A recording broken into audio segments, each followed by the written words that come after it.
The quarterly forecast vanished from the projector screen. In its place, a picture of my car flashed into view, parked outside my son's elementary school. Every head in the conference room swiveled towards me. The new intern, Winnie, planted her hands on the table, her face glowing with the thrill of a righteous crusade. "Mr. Anderson," she announced, her voice sharp enough to cut glass. "I need to report a serious misuse of company property." She slapped a stack of photos onto the polished wood. "Ms. Clark has been using the company car as her personal taxi service, picking up her kid, running errands, taking it home on weekends. This is a flagrant violation of policy." The room went dead silent. A chill snaked up my spine, despite the stuffy air. I almost pitied the girl's wide-eyed ambition. She was right about one thing. That was my car. My 6-figure luxury sedan, which I'd lent to the company 3 years ago so we could impress clients. Free of charge. Winnie flipped to the next slide, a spreadsheet. "I've run the numbers. Based on her commute and personal trips, she's costing the company thousands a month in fuel and depreciation alone." She turned to the man at the head of the table. "Sir, we're supposed to be cutting costs, not funding a manager's lifestyle. This needs to be dealt with." All eyes landed on Noah Anderson, my old college friend and the CEO of the company we built from nothing. I remembered the nights we couldn't make payroll, when I drained my savings to keep us afloat. I remembered handing him the keys to this very car, brand new, saying,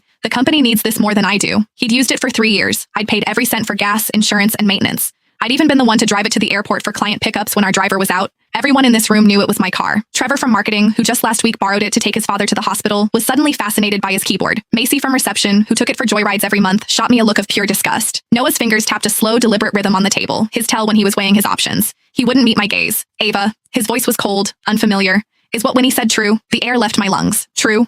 Was it true that a year ago I'd mortgaged this car to cover salaries and he'd clapped my shoulder saying, "You saved us, Ava"? Was it true that 3 years ago he promised, "When we make it big, I'll buy you a new one"? He was really asking me this. My voice was steady when I finally spoke. "What do you think, Noah?" He looked away. "The evidence is clear, and rules are rules, Ava. Even for a founder, public and private have to be separate. That's the bottom line." He took a breath. "Hand over the keys. The car will be managed by admin from now on. As for the costs Winnie calculated, finance will deduct them from your salary." A triumphant smirk bloomed on Winnie's face. "Mr. Anderson is right. I think Ms. Clark owes the entire company an apology too." Noah waved a dismissive hand. "A company-wide email will suffice. An email, a salary deduction, and he was taking my car." I looked at his familiar face and saw a complete stranger. I didn't argue. I didn't pull out the title from my bag and slam it on the table, because I finally saw it all clearly. Winnie was just a pawn, desperate to climb the ladder by stepping on me. Noah wanted my car, and he was using a clueless intern to steal it in plain sight.